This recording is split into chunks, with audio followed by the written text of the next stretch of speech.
आज 15 दिन का बाद भाई गाड़ी अंदर घुसा है। देख सकते हो गाइज, जूनागढ़ IPL तलजारिंग में देख सकते हो गाइज।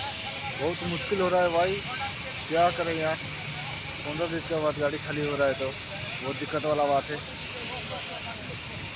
अभी तो हम लोग और आगे भी 10-11 गाड़ी है, मैक्सिमम 11-12 गाड़ी है, तो खाली होने के बाद होगा। देख सकते हो गाइज।